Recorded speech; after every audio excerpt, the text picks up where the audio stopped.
ഇന്ന് മുസ്ലിം പെൺകുട്ടികൾ കണ്ടവന്മാരുടെ കൂടെ ഓടുന്ന കാലവോ. പടച്ചറപ്പിന്റെ ദീനിനെ നാണം കെടുത്തിയിട്ട് ഈ സമുദായത്തിന് പേരുദോഷം കൊടുത്തിട്ട് കണ്ടവന്റെ കൂടെ ഓടുന്ന മുസ്ലിം പെണ്ണുങ്ങളുടെ കാലവാ. കോടതികളുടെ മുന്നിൽ കിടന്ന് യാചിക്കുന്ന ഉപ്പമാരെ കണ്ടിട്ടില്ലേ, ഉമ്മമാരെ കണ്ടിട്ടില്ലേ? എന്റെ പ്രിയപ്പെട്ട ചെറുപ്പക്കാരാ, എന്റെ പ്രിയപ്പെട്ട പെങ്ങളെ, നിന്റെ പൊന്നുമോളുടെ ഈമാൻ ഉറയ്ക്കടോ, നിന്റെ പൊന്നുമോളുടെ ഈമാൻ ഉറയ്ക്കടോ. ഈമാൻ എന്ന് പറഞ്ഞാൽ എങ്ങനെയെന്നറിയുമോ? അത് കണ്ടവന്റെ സൗന്ദര്യത്തിന്റെ മുന്നിൽ തോറ്റുപോകുന്ന ഈമാനല്ല. ഒരുത്തന്റെ പണത്തിന്റെ മുന്നില്, ഒരുത്തന്റെ പ്രലോഭനങ്ങൾക്ക് മുന്നില് തകർന്നു പോകാത്ത ഈമാനാണ് പെങ്ങള്. ഏത് നിമിഷവും കടലൊന്ന് കേറി വന്നോ പൊന്നുമോളെ, പിന്നെ നീ ഇല്ലല്ലോ. ഈ കടപ്പുറത്ത് കടന്നിട്ട് പോലെ പടച്ചറപ്പിനെ കുറിച്ച് പേടിയില്ലാത്ത പെണ്ണ്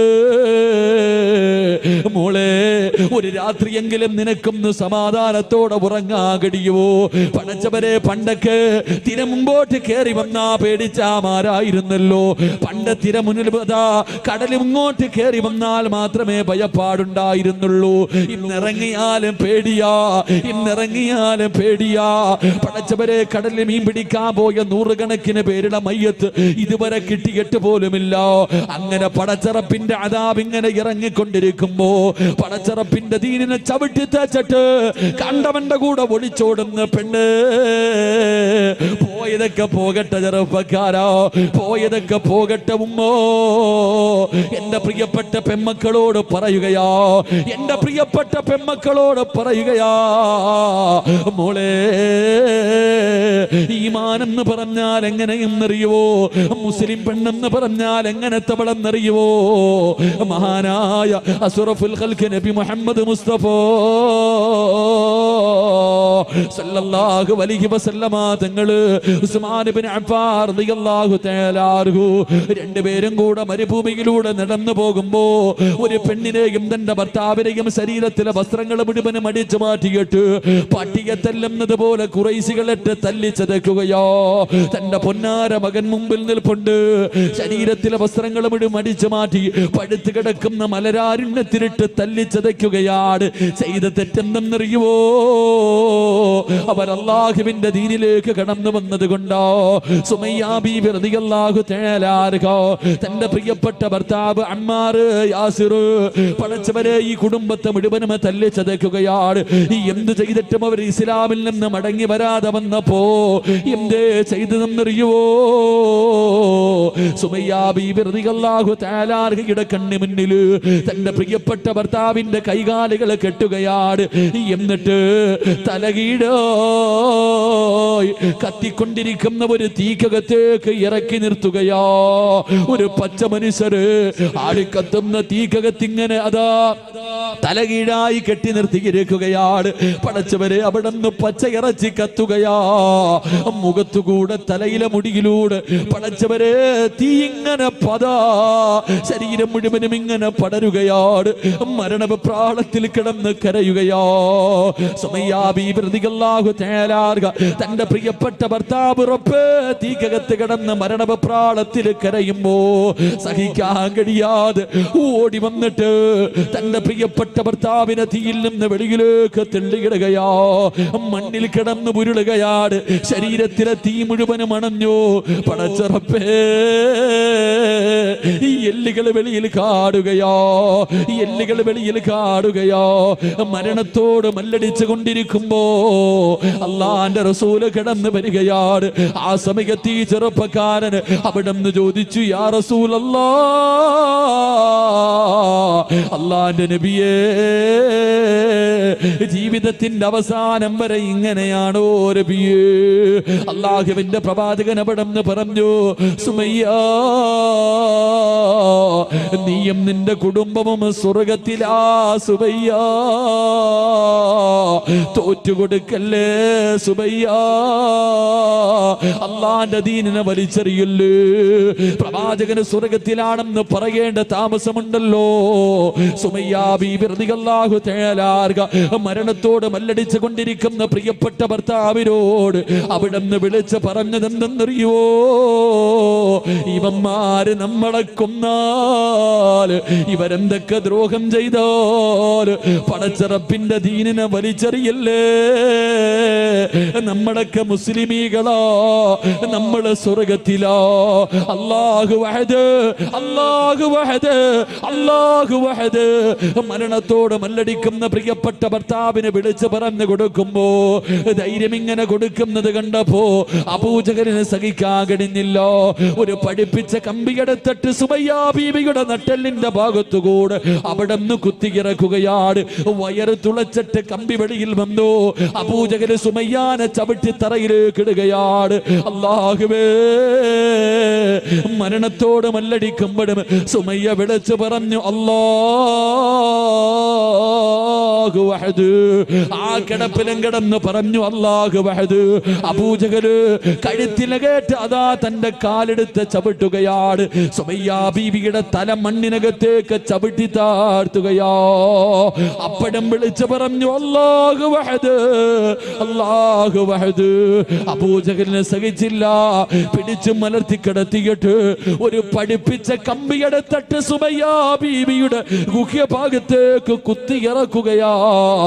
എന്നിട്ട് പച്ചയിറച്ചി വലിച്ചെടുക്കുമ്പോഴും സുമയ്യ വിളിച്ചു പറഞ്ഞു അല്ലാഹു വഹദ്. ഈമാനെന്ന് പറഞ്ഞാലെങ്ങനോ, ഈമാനെന്ന് പറഞ്ഞാലെങ്ങനോ. ഇതുപോലെ ഒരു ഈമാവേടോ, ഇതുപോലെ ഒരു ഈമാവേടോ. അല്ലാഹുവിന്റെ റസൂലിന്റെ സുന്നത്ത് മുറുകെ പിടിച്ചാൽ ആ മനുഷ്യന്റെ ഈമാൻ അല്ലാഹു ഉറപ്പിച്ചു കൊടുക്കുമെന്ന് നബി മുഹമ്മദ് മുസ്തഫ. നബി മുഹമ്മദ് മുസ്തഫ. അല്ലാഹു ഈമാൻ ഉറപ്പിച്ചു തരുമാറാകട്ടെ. അല്ലാഹു ഈമാൻ ഉറപ്പിച്ചു തരുമാറാകട്ടെ. ഉറക്കപ്പറ അല്ലാഹു ഈമാൻ ഉറപ്പിച്ചു തരുമാറാകട്ടെ. പെൺമക്കൾക്ക് പറഞ്ഞു കൊടുക്ക്, പെൺമക്കൾക്ക് അല്ലാഹുവിന്റെ റസൂലിന്റെ സുന്നത്ത് പറഞ്ഞു കൊടുക്ക്. അപ്പം മക്കൾ അനുസരിക്കും. പിന്നെ യവൻ വന്ന് വിളിച്ചാലും നിന്റെ മക്കൾ ഓടൂല. അല്ലാഹു നമുക്ക് ഈമാൻ നൽകി അനുഗ്രഹിക്കുമാറാകട്ടെ. മക്കളെ കുറ്റപ്പെടുത്തിയിട്ട് കാര്യമില്ലല്ലേ, മക്കളെ കുറ്റപ്പെടുത്തിയിട്ട് കാര്യമില്ല. ഞാൻ പെൺകുട്ടികളെ ഒന്നും കുറ്റപ്പെടുത്തൂല. പെൺകുട്ടികളെ ഒളിച്ചോടിപ്പോയി 5 എണ്ണം പോയെങ്കിൽ പോട്ടെ, 5 എണ്ണം അല്ല 50 എണ്ണം പോയാലും നമുക്ക് ഇവിടെ എന്താ, പോകേണ്ടവരൊക്കെ പോകട്ടെ. അല്ലാഹു ഈമാൻ നൽകി അനുഗ്രഹിക്കുമാറാകട്ടെ. അല്ലാഹു ഈമാൻ നൽകി അനുഗ്രഹിക്കുമാറാകട്ടെ. എൻ്റെ പ്രിയമുള്ള സഹോദരങ്ങളെ, മക്കൾ നശിക്കാനുള്ള ഒന്നാമത്തെ കാരണം മാതാപിതാക്കൾ തന്നെ. ഉമ്മയുടെ മടിത്തട്ടാണ് ഏറ്റവും, അല്ലാഹുവിൻ്റെ പ്രവാചകൻ പറഞ്ഞു, ഉമ്മയുടെ മടിത്തട്ടാണ് ആദ്യത്തെ മദ്രസ എന്ന് നബി മുഹമ്മദ് മുസ്തഫ. ഉമ്മ നിന്നെ കണ്ടാ നിന്റെ മോള് പഠിച്ചത്, പിന്നെ പറഞ്ഞിട്ട് കാര്യമില്ലല്ലോ. നിനക്ക് നിന്റെ മക്കളെ സ്നേഹിക്കാനോ സംസാരിക്കാനോ സമയമില്ല അല്ലേ? എൻ്റെ പ്രിയപ്പെട്ട സഹോദരങ്ങളെ, നമ്മളെ കണ്ടാണ് നമ്മുടെ മക്കൾ വളരുന്നത്. നമ്മൾ നിസ്സാരമായി ഒരു നല്ല കുട്ടിയെ കിട്ടണമെങ്കിൽ നല്ലതുപോലെ കഷ്ടപ്പെട്ടാൽ മാത്രമേ സാലിഹായ മക്കളെ കിട്ടൂ. അല്ലാഹു സാലിഹായ മക്കളെ നൽകി അനുഗ്രഹിക്കുമാറാകട്ടെ. വെറുതെ കിട്ടൂല. നമ്മുടെ ഓരോ പ്രവർത്തനവും നമ്മുടെ മക്കൾ, വീട്ടിൽ ചെറിയ കുട്ടികളുണ്ടെങ്കിൽ, പ്രായപൂർത്തിയാകാത്ത കൊച്ചു കുട്ടികൾ വീട്ടിലുണ്ടെങ്കിൽ ഒരുപാട് ശ്രദ്ധിക്കണം. പ്രായപൂർത്തിയാകാത്ത ചെറിയ കുട്ടികൾ നമ്മുടെ വീട്ടിലുണ്ടെങ്കിൽ ഒരുപാട് ശ്രദ്ധിക്കണം. അല്ലാഹു ഈമാൻ നൽകി അനുഗ്രഹിക്കുമാറാകട്ടെ. അതുകൊണ്ട് പ്രവാചകൻ സല്ലല്ലാഹു അലൈഹി വസല്ലമ തങ്ങൾ പറഞ്ഞു, ജന്നാത്തുൽ ഫിർദൗസ് എന്ന് പറയുന്ന സ്വർഗത്തിന്റെ 2ാമത്തെ അവകാശി അത് പ്രവാചകന്റെ സുന്നത്ത് മുറുകെ പിടിക്കുന്നവനാണെന്ന് നബി മുഹമ്മദ് മുസ്തഫ. നബി മുഹമ്മദ് മുസ്തഫ. അല്ലാഹു നമുക്ക് ഈമാൻ നൽകി അനുഗ്രഹിക്കുമാറാകട്ടെ. ആൾക്കാർ എഴുന്നേറ്റ് തുടങ്ങി. 11 മണി ആയതുകൊണ്ടായിരിക്കും. ഇൻഷാ അല്ലാഹ് നിങ്ങൾ ഇരിക്കുമെങ്കിൽ ഒരു 15 മിനിറ്റും കൂടെ, ഇല്ലെങ്കിൽ പറയാം. എന്ത് വേണം, ഒരെണ്ണം കൂടെ പറയണമെന്ന് എനിക്ക് ആഗ്രഹമുണ്ട്. വയ്യാതെ വന്നതല്ലേ. നിങ്ങൾ ഇരിക്കുമെങ്കിൽ ഞാൻ പറയാം, ഇല്ലെങ്കിൽ ദുആ ചെയ്യാം. എന്ത് വേണം, എന്ത് വേണം, നിങ്ങൾ പറ. വേണോ? ഒരെണ്ണം കൂടെ പറയാ. ഇരിക്കുവോ? താല്പര്യമുള്ളവർ കൈപൊക്ക്. പോകേണ്ടവരൊക്കെ പോകട്ടെ. ബക്കറ്റ് എടുക്കുന്നതിന് മുമ്പ് ഓടുക. ഓടേണ്ടവരൊക്കെ ഓടട്ടെ. അസ്രായിൽ വരുമ്പോൾ ഓടാൻ പറ്റൂലല്ലോ. പറ്റുമോ? അസ്രായിൽ വരുമ്പോൾ ഓടാൻ പറ്റുമോ? ധൈര്യം ഉണ്ടെങ്കിൽ ഓടി നോക്കണം കേട്ടാ. ഇൻഷാ അല്ലാഹ്. അല്ലാഹു ഈമാൻ നൽകുമാറാകട്ടെ. 3ാമത്തെ കാര്യം, ജന്നാത്തുൽ ഫിർദൗസ് എന്ന് പറയുന്ന, ജന്നാത്തുൽ ഫിർദൗസ് എന്ന് പറയുന്ന സ്വർഗം വേണമെങ്കിൽ 3ാമത്തെ കാര്യം, തൻ്റെ മാതാപിതാക്കളെ സ്നേഹിക്കുന്ന മക്കൾക്ക് ഫിർദൗസ് ഉണ്ടെന്ന് നബി മുഹമ്മദ് മുസ്തഫ. നബി മുഹമ്മദ് മുസ്തഫ. മാതാപിതാക്കളെ സ്നേഹിക്കുന്ന മക്കൾക്ക് അൽഹംദുലില്ലാഹ് ഫിർദൗസ് എന്ന സ്വർഗം അല്ലാഹു നൽകുമാറാകട്ടെ. അല്ലാഹു നൽകുമാറാകട്ടെ. ഉമ്മാനെയും വാപ്പാനെയും സ്നേഹിക്കുന്ന മക്കൾ. പടച്ചോനെ, ഇന്ന് ആർക്കാ ഉമ്മാനെ ഉപ്പാനെ സ്നേഹമുള്ള? ഇന്ന് ഉമ്മായി ഉപ്പായ സ്നേഹമുള്ള എത്ര മക്കളുണ്ട്? മാതാപിതാക്കളെ ബഹുമാനിക്കുന്ന സ്നേഹിക്കുന്ന. ഇന്ന് രോഗം പിടിച്ച് വീടിനകത്ത് കിടക്കുന്ന ഉമ്മാനോട് പറയും, കിളവി വല്ലതും തിന്നിട്ട് മിണ്ടാതെ ഇവിടെ കിടന്നോണം. ഉമ്മാനോടാ പറയണേ. ഉപ്പാനെ തല്ലുന്ന മക്കൾ, ഉമ്മാനെ തല്ലുന്ന മക്കൾ. ഉമ്മയാരെന്നറിയോ? ഉമ്മയുടെ കാൽച്ചുവട്ടിലാണ് സ്വർഗം കിടക്കുന്നത് എന്ന് നബി മുഹമ്മദ് മുസ്തഫ. ഉമ്മയുടെ കാൽച്ചുവട്ടിലാ മോനെ സ്വർഗം. പോയി നോക്ക്, എൻ്റെ ഉമ്മയുടെ കാൽച്ചുവട്ടിലാണ് സ്വർഗം കിടക്കുന്നത്. വാപ്പയുടെ സ്ഥാനം എന്തെന്നറിയോ? വാപ്പയ്ക്ക് സ്ഥാനമില്ല എന്നല്ല, വാപ്പ സ്വർഗത്തിന്റെ മധ്യ കവാടമാണെന്ന് നബി മുഹമ്മദ് മുസ്തഫ. വാപ്പയും ഉമ്മയും അവരെ വേദനിപ്പിച്ചാൽ, അവരുടെ മനസ്സ് വേദനിപ്പിച്ചാൽ, ഖസ്റത് ദുനിയ വൽ ആഖിറ, നിന്റെ ദുനിയാവും ആഖിറവും നഷ്ടപ്പെട്ടു പോകും. അല്ലാഹു കാക്കുമാറാകട്ടെ, അല്ലാഹു കാക്കുമാറാകട്ടെ. എൻ്റെ പ്രിയമുള്ള സഹോദരങ്ങളെ, നമ്മുടെ മാതാപിതാക്കൾ, അവരുടെ മനസ്സ് വേദനിപ്പിക്കരുത്. ഏതൊരു കാരണവശാലും എന്തൊക്കെ വിഷയം സംഭവിച്ചാലും എൻ്റെ പ്രിയപ്പെട്ട പെങ്ങളോട് പറയും, കല്യാണം കഴിഞ്ഞാൽ പെണ്ണുങ്ങൾക്കൊരാഗ്രഹം, ഭർത്താവിൻ്റെ ഉമ്മാന് ഇഷ്ടമല്ല. എന്തെങ്കിലുമൊക്കെ പറഞ്ഞ് വഴക്കുണ്ടാക്കും. എന്തെങ്കിലുമൊക്കെ പറഞ്ഞ് വഴക്കുണ്ടാക്കിയിട്ട് മകനെയും ഉമ്മാനെയും രണ്ട് തട്ടിലാക്കും. എന്തിനാ? അവളുടെ ഭർത്താവിനെ ഒറ്റയ്ക്ക് കിട്ടാൻ. എൻ്റെ പ്രിയപ്പെട്ട സഹോദരിമാരോട് പറയാ, നിന്റെ ഭർത്താവിൻ്റെ ഉമ്മാനെ നീ എപ്പോഴും ഉമ്മയായിട്ട് നിനക്ക് സ്വർഗം വേണമെങ്കിൽ നീ നിന്റെ ഭർത്താവിൻ്റെ ഉമ്മാനെ ഉമ്മയായിട്ട് കാണണം. കാരണം എൻ്റെ പ്രിയമുള്ള സഹോദരന്മാരോട് ഞാൻ പറയുന്നു, നിന്റെ ഭർത്താവിൻ്റെ ഉമ്മായുമായിട്ട് നിന്റെ ഭർത്താവിനെ നീ അകറ്റിയ നീ വിധവയായി പോകുമെന്ന് നബി മുഹമ്മദ് മുസ്തഫ സല്ലല്ലാഹു അലൈഹി വസല്ലം. ഭർത്താവിനെയും ഉമ്മാനെയും തമ്മിലടിപ്പിച്ചിട്ട് ഒറ്റയ്ക്ക് പോയി സുഖിക്കാമെന്ന് നീ വിചാരിച്ച യോഗമില്ല പെങ്ങളെ. സ്വന്തം ഉമ്മായും വാപ്പായും വേദനിപ്പിക്കുന്നവന്റെ ആയുസ് അല്ലാഹു കുറയ്ക്കുമെന്ന് നബി മുഹമ്മദ് മുസ്തഫ. അല്ലാഹുവിന്റെ പ്രവാചകനാ പറഞ്ഞത്. അല്ലാഹുവിന്റെ പ്രവാചകൻ സല്ലല്ലാഹു അലൈഹി വസല്ലമ തങ്ങൾ പറയുകയാണ്, മാതാപിതാക്കളുടെ മനസ്സ് വേദനിപ്പിക്കുന്നവന്റെ ആയുസ് അല്ലാഹു കുറച്ച് കളയുമെന്ന് പ്രവാചകൻ പഠിപ്പിക്കുമ്പോ, ഉമ്മാന്റെ മനസ്സ് വേദനിപ്പിക്കുന്ന മക്കളുണ്ട്. എന്റെ പ്രിയമുള്ളവരെ, കഴിഞ്ഞ മാസമുണ്ടല്ലോ, അല്ലാഹുവേ, ഞാൻ ഭക്ഷണം കഴിക്കാൻ ഒരു വീട്ടിലേക്ക് കടന്നു ചെന്നപ്പോ ഒരു ഉമ്മയെ കണ്ടോ. പടച്ചവനെ, ഉമ്മയും മക്കളും മത്സരമാണ്. എന്റെ ചെറുപ്പക്കാരന്റെ കയ്യിൽ പിടിച്ചിട്ട് പറഞ്ഞു, ഉസ്താദേ, എന്റെ ഉമ്മയ്ക്ക് വേണ്ടി ദുആ ചെയ്യണം. എന്റെ ഉമ്മയ്ക്ക് ക്യാൻസർ ആണ്. ഉമ്മയുടെ വയറിനകത്ത് മഴ എന്തോ വന്നിട്ട് കുടലിലോ എന്തോ ക്യാൻസറാ ഉമ്മയ്ക്ക് അറിയില്ല ഉസ്താദേ. ഉമ്മയ്ക്ക് വയറുവേദനയാണെന്നാ ഞങ്ങൾ പറയണത്. ഉമ്മയ്ക്ക് അത് അറിയാത്തത് കൊണ്ടാ ഉമ്മ ഇങ്ങനെ ചിരിച്ചും കളിച്ചും ഇരിക്കുന്നത്. ഞങ്ങൾ ആരും പറഞ്ഞിട്ടില്ല, ഞങ്ങൾ ആരെയും അറിയിച്ചിട്ടില്ല. അതുകൊണ്ട് ഉസ്താദ് ഞങ്ങളുടെ ഉമ്മയ്ക്ക് വേണ്ടി ദുആ ചെയ്യണേ. അല്ലാഹുവേ, ഞാൻ സന്തോഷിച്ചു. പടച്ചോനെ, ഇതുപോലെ രണ്ട് മക്കള്, ഉമ്മാനെ ഇത്രയും സ്നേഹിക്കുന്ന രണ്ട് മക്കള്. ഇറങ്ങാൻ സമയമായപ്പോ ആ ഉമ്മ എന്നോട് പറഞ്ഞു, മോനെ, ഉസ്താദിനെ ഒന്ന് വിളിക്ക്, എനിക്കൊന്ന് സംസാരിക്കണം. അല്ലാഹുവേ, പടച്ചവനെ, ഞാൻ ഉമ്മയുടെ റൂമിനകത്തേക്ക് കയറി ചെന്നു. ഉമ്മ മക്കളോട് രണ്ടുപേരും പറഞ്ഞൊന്ന് വെളിയിൽ പോകാൻ. ഉമ്മയെന്ന് പറഞ്ഞ ആരെന്നറിയോ? പഠിച്ചോ. രണ്ട് മക്കളോടും വെളിയിൽ പോകാൻ പറഞ്ഞു. കഥകൊന്ന് അടയ്ക്കുമോനെ. ഞാൻ ആ ഉമ്മാന്റെ ചാരത്ത് പോയിരുന്നു. ക്യാൻസർ രോഗമല്ലേ, ഉമ്മായിക്ക് അറിയില്ലല്ലോ. ഞാൻ അടുത്ത് പോയിരുന്നപ്പോ ആ ഉമ്മ എന്നോട് പറയുക, ഉസ്താദേ, എനിക്ക് വേണ്ടി ഒന്ന് ദുആ ചെയ്യണം. എൻ്റെ മക്കൾക്ക് ബാധ്യതയായി കിടക്കാൻ എനിക്ക് ആഗ്രഹമില്ല. എനിക്ക് ക്യാൻസർ ആണെന്ന് എൻ്റെ മക്കൾക്ക് അറിയുന്നതിന് മുമ്പേ എനിക്കറിയാം ഉസ്താദേ. എന്നോട് പറയാ, എനിക്ക് ക്യാൻസർ ആണെന്ന് എൻ്റെ മക്കൾക്ക് അറിയുന്നതിന് മുമ്പേ എനിക്കറിയാം. അവര് വിചാരിച്ചിരിക്കുന്നത് എനിക്കറിയില്ല എന്നാ. അതുകൊണ്ട് ആ മക്കള് സന്തോഷത്തോടെ നടക്കുന്നത്. എനിക്ക് ക്യാൻസർ ആണെന്ന് ഞാൻ അറിഞ്ഞു എന്ന് എൻ്റെ മക്കൾ അറിഞ്ഞ അവരുടെ കണ്ണ് നിറയുമല്ലോ. എൻ്റെ മക്കൾക്ക് വേണ്ടി ഉസ്താദ് ദുആ ചെയ്യണേ എന്ന് പറഞ്ഞപ്പോ, ഉമ്മ എന്ന് പറഞ്ഞാൽ അതാ. എൻ്റെ പ്രിയമുള്ള സഹോദരങ്ങളെ, ഞാൻ ഇങ്ങനെ ഞാൻ ചിന്തിക്കാറുണ്ട്, നമ്മുടെ ഉമ്മ ആരെന്നറിയോ? അടുത്തൊരു പെൺകുട്ടി പടച്ചവനെ 8 മാസം ഗർഭിണിയാണ്. 8 മാസം ഗർഭിണിയാണ്. ഹോസ്പിറ്റലിൽ കൊണ്ടുപോയപ്പോൾ ഡോക്ടർ പറഞ്ഞു, സീരിയസാ, ഈ കുഞ്ഞിനെ പ്രസവിച്ച ഉമ്മ മരിച്ചു പോകും. അല്ലാഹുവേ, പടച്ചവനെ, ഉമ്മയുടെ വില എന്തെന്നറിയോ? ഹോസ്പിറ്റലിൽ കൊണ്ടുപോയി 8 മാസം ഗർഭിണിയായ പെണ്ണിനോട് ഡോക്ടർ പറയാ, ഈ കുഞ്ഞിനെ പ്രസവിക്കണ സമയത്ത് ഉമ്മ മരിച്ചു പോകാൻ സാധ്യതയുണ്ട്, വളരെ സീരിയസാ. ആ സമയത്ത് ആ പെണ്ണ് ചോദിച്ചെന്തെന്നറിയോ ഉസ്താദേ? ആ പെണ്ണ് ചോദിച്ചെന്ന് ഡോക്ടറോട് എനിക്കെന്ത് വന്നാലും കുഴപ്പമില്ല, എൻ്റെ കുഞ്ഞിന് കുഴപ്പമൊന്നും ഇല്ലല്ലോ. നിങ്ങൾ ആലോചിക്കേ, പ്രസവിക്കുന്ന സമയത്ത് ആ പെണ്ണ് മരിക്കാൻ വരെ 99% സാധ്യതയുണ്ട്. അപ്പോഴും അവളെ കുറിച്ചല്ല ചിന്തിച്ചത്, അപ്പോഴും അവളെ കുറിച്ചല്ല ചിന്തിച്ചത്. ഡോക്ടറെ, എൻ്റെ വയറ്റിൽ കിടക്കണ കുഞ്ഞിനൊന്നും ഇല്ലല്ലോ. അതാ നമ്മുടെ ഉമ്മ. അള്ളാഹു നമുക്ക് ഈമാൻ നൽകുമാറാകട്ടെ. എൻ്റെ പ്രിയപ്പെട്ട പെമ്മക്കളോട്, ഓടേണ്ടവർക്കൊക്കെ ഓടാം, ഒളിച്ചോടേണ്ടവർക്കൊക്കെ ഓടാം. ഓടിക്ക് കുഴപ്പമൊന്നുമില്ല. നിന്റെ ഉമ്മാനെ നാട്ടുകാർ മുഴുവനും വ്യഭിചാരി എന്ന് വിളിക്കും, നിനക്ക് കുഴപ്പമില്ലല്ലോ, നിനക്ക് കുഴപ്പമില്ലല്ലോ. നാട്ടുകാർ മുഴുവനും ഉമ്മാന്റെ സ്വഭാവമല്ലേ മോട് കാണിക്കൂ എന്ന് നാണം കെടുത്തിയാലും നിനക്കൊന്നുമില്ല.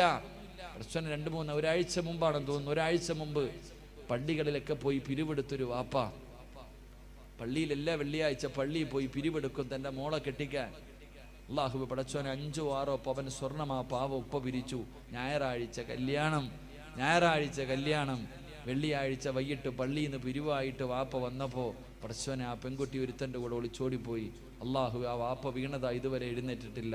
അള്ളാഹു അദ്ദേഹത്തിന് ആഫിയത്ത് കൊടുക്കുമാറാകട്ടെ. ഓടേണ്ടവർക്കൊക്കെ ഓടാ. എൻ്റെ മുസ്ലിം പെണ്ണുങ്ങളോട് ഞാൻ ചോദിക്കട്ടെ, എനിക്ക് അഭിമാനമുണ്ട് പെണ്ണെ.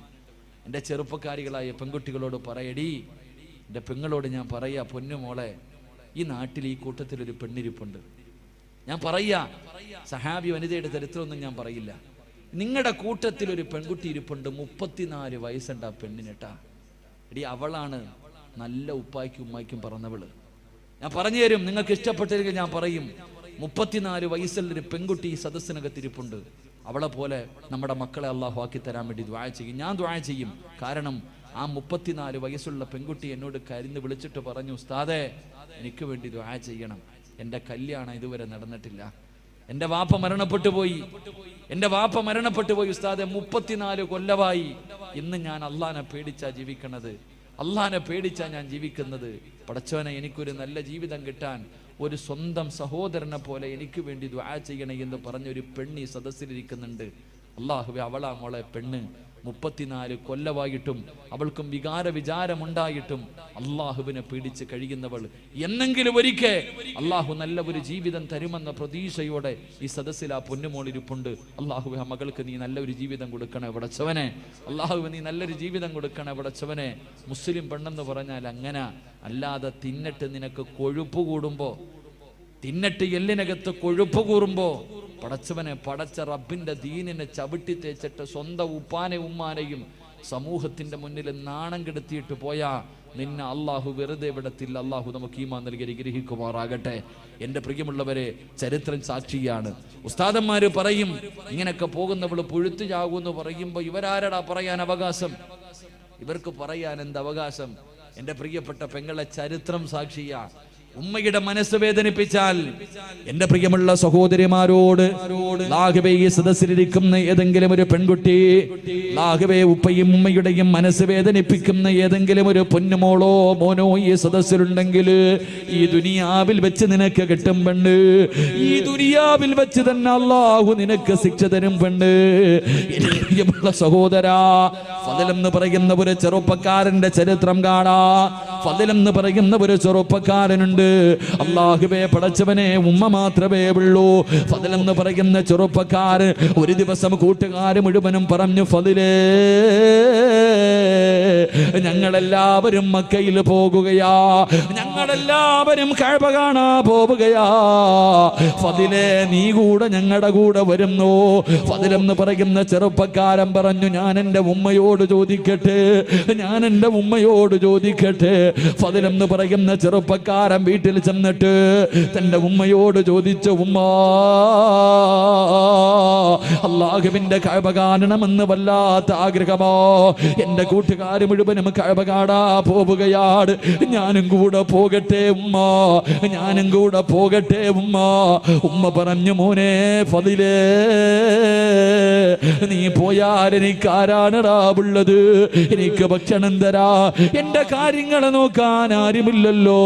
എന്റെ പൊന്നുമോര് പോകണ്ട എന്ന് ഫദിൽ എന്ന് പറയുന്ന മകനോട് പറയുമ്പോ കൂട്ടുകാരുടെ മുന്നിൽ ചെന്നിട്ട് നിന്നിട്ട് പറഞ്ഞു, എന്റെ ഉമ്മ എനിക്ക് അനുവാദം തന്നില്ല. കൂട്ടുകാർ മുഴുവനും കളിയാക്കുകയാണ്. അള്ളാഹുവിന്റെ കഅബ കാണാൻ പോലും നിന്റെ ഉമ്മ നിനക്ക് അനുവാദം തരുന്നില്ലല്ലോ. കൂട്ടുകാർ മുഴുവനും കളിയാക്കിയിട്ട് അവിടെ നിന്ന് നടന്നു പോവുകയാണ്.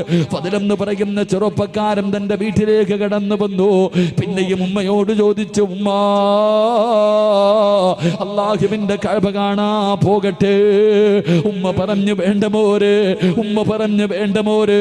ഫദ്ലെന്ന് പറയുന്ന ചെറുപ്പക്കാരന് വല്ലാത്ത ദേഷ്യം തോന്നി. അവസാനം ഉമ്മയുടെ അനുവാദം ചോദിച്ചില്ല. കഅബയിലേക്കല്ലേ പോകുന്നത്, അള്ളാഹുവിന്റെ ഭവനത്തിലേക്കല്ലേ പോകുന്നത്. ഫദ്ലെന്ന് പറയുന്ന ചെറുപ്പക്കാരന് തന്റെ ഉമ്മയുടെ അനുവാദം ചോദിക്കാതെ വീട് വിട്ടിറങ്ങുകയാ. മക്കയിലേക്ക് കഅബ കാണാ പോവുകയാ. മക്കയിലേക്ക് കഅബ കാണാ പോവുകയാ. ഇങ്ങനെ പോകുമ്പോ മനസ്സിനകത്തൊരു സമാധാനമില്ല. കൂട്ടുകാരുടെ കൂടെ എത്താനും കഴിയുന്നില്ല. ഉമ്മയുടെ പൊരുത്തമില്ലാതാണ് ഇറങ്ങി വന്നത്. മനസമാധാനം കിട്ടാതെ വന്നപ്പോ അവിടെ നിന്ന് ചിന്തിച്ചു, അല്ലാ,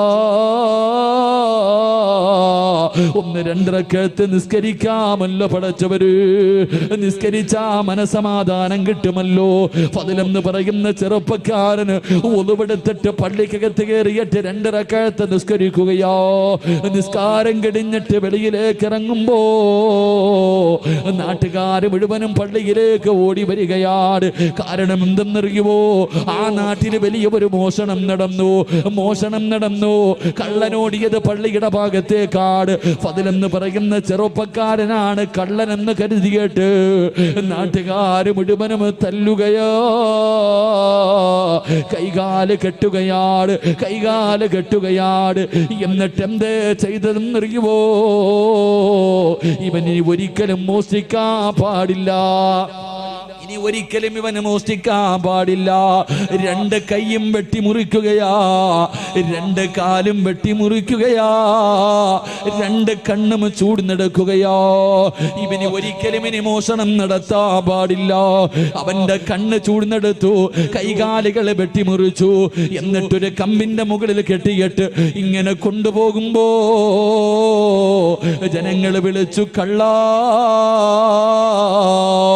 എല്ലാവരും കള്ള എന്ന് വിളിച്ച് കളിയാക്കുമ്പോ പറയുന്ന ചെറുപ്പക്കാർ, ഫദ്ലെന്ന് പറയുന്ന ചെറുപ്പക്കാർ അവിടെ നിന്ന് കരഞ്ഞുകൊണ്ട് വിളിച്ചു പറഞ്ഞു, എന്നെ കള്ള എന്ന് വിളിക്കല്ലേ,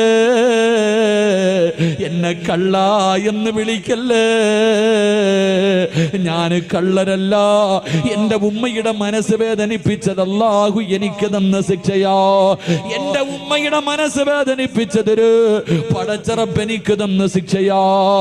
എന്റെ പെങ്ങള് അവസാനം കൊണ്ടുവന്ന് മരുഭൂമിയിൽ വലിച്ചെറിയുകയോ. അവിടെ നിന്ന് മരണത്തോട് മല്ലടിക്കുമ്പോ ഫദ്ലെന്ന് പറയുന്ന ചെറുപ്പക്കാരൻ ആ മരുഭൂമിയിൽ കിടന്ന് യാചിക്കുന്നു, ആരെങ്കിലും എന്റെ ഉമ്മയുടെ മുന്നിലൊന്ന് കൊണ്ടുപോകുവോ? മരിക്കുന്നതിന് മുമ്പ് എന്റെ ഉമ്മയുടെ വീടിന്റെ മുന്നിൽ എന്നെയൊന്ന് കൊണ്ടുപോകുവോ? ഒന്ന് പൊരുത്തം ചോദിക്കാരാ. എന്റെ ഉമ്മയോടൊന്ന് പൊരുത്തം ചോദിക്കാരാ.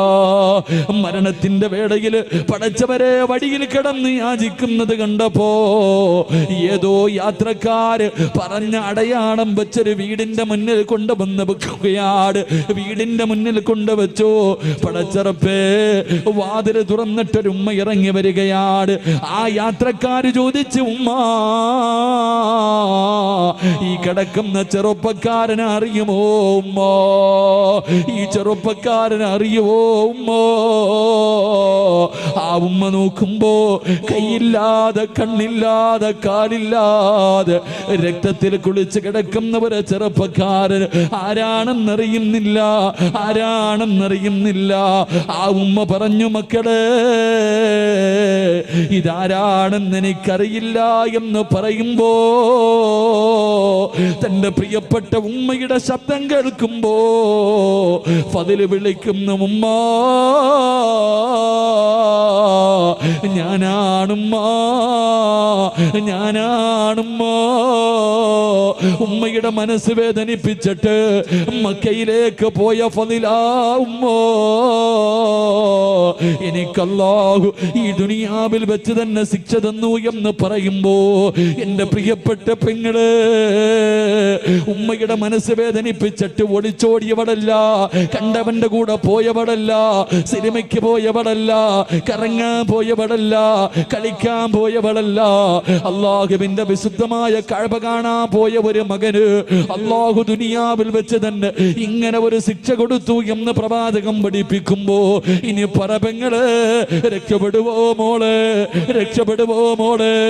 വാപ്പയുടെയും ഉമ്മയുടെയും കണ്ണ് നിറയിപ്പിക്കുന്ന ചെറുപ്പക്കാരാ, എന്റെ പ്രിയപ്പെട്ട പെങ്ങള്, വല്ലാഹി സത്യം രക്ഷപ്പെടൂല മോളെ, വല്ലാഹി സത്യം ഒരു കാലത്തും രക്ഷപ്പെടൂല. അതുകൊണ്ട് എന്റെ പ്രിയമുള്ളവരോട് പറയുകയാ, മാതാപിതാക്കളെ സ്നേഹിക്കണേ. ഉമ്മയുടെ കാൽച്ചുവട്ടിലാ സ്വർഗം കിടക്കുന്നത്, ഉമ്മയുടെ കാൽച്ചുവട്ടിലാ സ്വർഗം കിടക്കുന്നത്. അല്ലാഹുവേ, എന്റെ പ്രിയപ്പെട്ടവരെ, നമ്മുടെ മാതാപിതാക്കള് സ്വന്തം ഉമ്മാനെ ചീത്ത വിളിക്കുന്നവരുണ്ട്, ഉമ്മാനെ ചീത്ത വിളിക്കുന്നവരുണ്ട്, തല്ലുന്നവരുണ്ട്, ഉമ്മാനെ വഴക്ക് പറയുന്ന മക്കളുണ്ട്. എന്റെ പ്രിയപ്പെട്ട ചെറുപ്പക്കാരാ, അങ്ങനെ കഴിയുന്നടാ. ഇന്ന് ലക്ഷങ്ങൾ മുടക്കിയിട്ട്, ഇന്ന് ലക്ഷങ്ങളെ ചെലവഴിച്ചിട്ട് നിന്നെ ഒരു മനോഹരമായ വീട് കെട്ടി, നീ ഒരു മനോഹരമായ വീട് കെട്ടി, ആ വീടിനകത്ത് സുഖമില്ല, രോഗം പിടിച്ച് കിടക്കുന്ന നിന്റെ ഉമ്മയൊന്ന് കാർക്കിച്ചു തുപ്പിയാൽ, രോഗം പിടിച്ച് ബോധമില്ലാതെ കിടക്കുന്ന ഉമ്മ നിന്റെ വീടിന്റെ ബെഡ്റൂമിനകത്തൊന്ന് മൂത്രമൊഴിച്ചാൽ, അല്ലാഹുവേ, മാന വഴക്ക് പറയുന്ന മക്കളുണ്ടല്ലോ, മാന ചീത്ത വിളിക്കുന്ന മക്കളുണ്ടല്ലോ. എടാ, നിന്റെ വീടിന്റെ ബെഡ്റൂമിനകത്ത് നിന്റെ ഉമ്മയൊന്ന് തുപ്പിയപ്പോ നിനക്ക് സഹിച്ചില്ലല്ലോ, നിന്റെ ഉമ്മയൊന്ന് ബെഡിൽ മൂത്രമടിച്ചപ്പോ അറിഞ്ഞുകൊണ്ടല്ലോ, അറിയാതെ അല്ലേ മോരെ? ആ പാവങ്ങൾ അങ്ങനെ ഒന്ന് വിസർജനം നടത്തിയപ്പോ നിന്റെ ഉമ്മാനെ വഴക്ക് പറയുന്ന ചെറുപ്പക്കാരാ, നീ എവിടെ കിടന്നാടാ മൂത്രമൊഴിച്ചതെന്നറിയോ? നീ എവിടെ കിടന്നാണ് മൂത്രമൊഴിച്ചതെന്നറിയോ? ഉമ്മാന്റെ നെഞ്ചത്ത് കിടന്ന് നീ എത്ര പ്രാവശ്യം മൂത്രമൊഴിച്ചടാ? നിന്റെ ഉമ്മ ബെഡിലല്ലേ കഴുകിയാ പോകുമല്ലോ, നീ ഉമ്മയുടെ ശരീരത്ത് കിടന്ന് വിസർജനം നടത്തിയില്ലേ? നീ നിന്റെ ഉമ്മ നിന്റെ വീട്ടിലെന്ന് തുപ്പിയപ്പോ നിനക്ക് വല്ലാത്ത ദേഷ്യം വന്നു. എത്ര പ്രാവശ്യം നിന്റെ ഉമ്മയുടെ മുഖത്തുകൂടെ നീ ഛർദിച്ചടാ? ഉമ്മ വഴക്ക് പറഞ്ഞില്ലല്ലോ, സ്നേഹത്തോടെ കെട്ടിപ്പിടിച്ചതല്ലാതെ നിന്റെ ഉമ്മ ഇന്ന് വരെ നിന്നോടൊന്ന് ദേഷ്യപ്പെട്ടിട്ടുണ്ടോ? ഒരു വഴക്ക് പറഞ്ഞിട്ടുണ്ടോ? ആ പാവപ്പെട്ട ഉമ്മയുടെ ഇന്നത്തെ അവസ്ഥ എന്ത് ചെറുപ്പക്കാരാ? മോനെ, എങ്ങനെ കഴിയുന്ന ചെറുപ്പക്കാരാ? എത്ര വേദന സഹിച്ചിട്ടുണ്ടാകും മോര്? 9.5 മാസക്കാലം ആ ഉമ്മയല്ലേടാ വയറ്റത്ത് ചുമന്നുകൊണ്ട് നടന്നത്. ഒന്ന് ഭക്ഷണം കഴിക്കാൻ കഴിയില്ലല്ലോ, ഒന്ന് നടക്കാൻ കഴിയില്ലല്ലോ, ഒന്ന് കിടക്കാൻ കഴിയില്ലല്ലോ. പടച്ചിറപ്പേ, 9.5 മാസക്കാലം നിന്നെ വയറ്റിൽ ചുമന്നുകൊണ്ട് നടന്നു. മരണവേദനയുടെ വേദനയിൽ നിന്ന് പ്രസവിച്ചു. നിന്നെ പാല് തന്നിട്ട് നിന്നെ ഇത്രയും കൊല്ലം പോറ്റി വളർത്തിയില്ലേടാ? നിനക്കെങ്ങനെയാ നിന്റെ ഉമ്മയുടെ മനസ്സ് വേദനിപ്പിക്കാൻ കഴിയുന്നത്? വാപ്പയെ വേദനിപ്പിക്കാൻ കഴിയുന്നത്? കുത്തുവാക്ക് പറയാൻ കഴിയുന്നത്? എന്റെ പ്രിയമുള്ള ചെറുപ്പക്കാരാ, ഉമ്മയെ സ്നേഹിക്കുമോരെ, വാപ്പയെ സ്നേഹിക്കുമോരെ, അവര് മരിക്കുന്ന കാലം വരെ നോക്കിയാ പോര്. അവരുടെ പൊരുത്തമില്ലെങ്കിൽ നിനക്ക് രക്ഷപ്പെടാൻ കഴിയില്ല ചെറുപ്പക്കാരാ. അല്ലാഹുവേ, ഉമ്മയ്ക്ക് അല്ലാഹുവേ, പടച്ചവരെ, ഞങ്ങളുടെ ജീവിച്ചിരിക്കുന്ന മാതാപിതാക്കൾക്ക് നീ ആഫിയത്തും ദീർഘായുസ്സും നൽകണേ അല്ലാ. അല്ലാഹുവേ, പടച്ചവരെ, രോഗം പിടിച്ചിട്ട് വേദന സഹിക്കാൻ കഴിയാതെ വീടിനകത്ത് കിടന്ന് കരയുന്നത് കാണേണ്ട അവസ്ഥ തരല്ലേ അല്ലാ. അല്ലാഹുവേ, മരണപ്പെട്ടു പോയി ഞങ്ങളുടെ വാപ്പയുടെയും ഉമ്മയുടെയും ഖബർ നീ സ്വർഗ്ഗ പൂങ്കാവനമാക്കണേ അല്ലാ. അവരുടെ ഖബർ വിശാലമാക്കണേ റബ്ബേ. അല്ലാഹുവേ, സ്വർഗത്തിന്റെ കവാടം അവരുടെ ഖബറിനകത്ത് തുറന്നു കൊടുക്കണേ അല്ലാ. അല്ലാഹുവേ, ഞങ്ങളെയും കാത്ത് സ്വർഗത്തിന്റെ കവാടത്തിന്റെ മുന്നിൽ ഞങ്ങളുടെ മാതാപിതാക്കളെ കാത്തു നിൽക്കണേ അല്ലോ. അവരെ സ്വർഗത്തിൽ കൊണ്ടുപോകുന്ന മക്കളായി ഞങ്ങളെ നീ സ്വീകരിക്കണേ റബ്ബേ. ഈ സദസ് അതിനൊരു സബബാക്കണേ അല്ലാ. സംഘാടകരെ ബക്കറ്റുമായിട്ട് നിങ്ങളുടെ മുന്നിലേക്ക് വരികയാ. മനസ്സറിഞ്ഞിട്ടൊരു സദക്ക നിങ്ങൾക്ക് വേണ്ടിയല്ല, നിങ്ങൾക്ക് ജന്മം നൽകിയ നിങ്ങളുടെ വാപ്പയ്ക്കും ഉമ്മയ്ക്കും വേണ്ടി. അള്ളാഹുവേ 10-25 പെൺകുട്ടികളുടെ കല്യാണം നടത്തുന്ന സംഘാടകരാ, നിങ്ങളുടെ മുന്നിലേക്ക് വരുമ്പോ നിന്റെ ഉമ്മാനെ നിനക്ക് ഓർമ്മ വരണം, നിന്റെ ഉപ്പാനെ നിനക്ക് ഓർമ്മ വരണം. മരിച്ച് കബറിൽ കിടക്കുന്ന ആ പാപങ്ങളുടെ കബറിനകത്ത് ഇന്ന് സ്വർഗത്തിന്റെ കവാടം തുറക്കണമെന്ന ഒരു നിയത്തോടെ ഒരു ജാരിയായ സദക്ക. ബിസ്മില്ലാ, എല്ലാവരും കൈകൊണ്ടെടുത്തോ. ബിസ്മില്ലാ. സല്ലല്ലാഹു അലാ മുഹമ്മദ് സല്ലല്ലാഹു അലൈഹി വസല്ലം. സല്ലല്ലാഹു അലാ മുഹമ്മദ് സല്ലല്ലാഹു അലൈഹി വസല്ലം. اللهم صل على محمد يا ربي صل عليه وسلم. അള്ളാഹുവെ, ആരെല്ലാം സദഖ കൊടുക്കുന്നു അള്ളാഹുവെ മാതാപിതാക്കളുടെ പൊരുത്തം നൽകി അനുഗ്രഹിക്കണേ പടച്ചവനെ. ജീവിച്ചിരിക്കുന്നവർക്ക് ആഫിയത്തും ദീർഘായുസ്സും നൽകണേ റഹ്മാനെ. മരണപ്പെട്ടവരുടെ ഖബറിടം നീ വിശാലമാക്കണേ അല്ലാ. ഖബറിനകത്ത് കിടന്നിട്ട് ഞങ്ങളുടെ വാപ്പയും ഉമ്മയും ഞങ്ങൾക്ക് വേണ്ടി ദുആ ചെയ്യണേ പടച്ചവനെ. ഈ സദഖ അതിനൊരു സബബാക്കണേ അല്ലാ. അള്ളാഹു കബൂലാക്കുമാറാകട്ടെ. ഞാൻ നിർത്തുകയാണ്.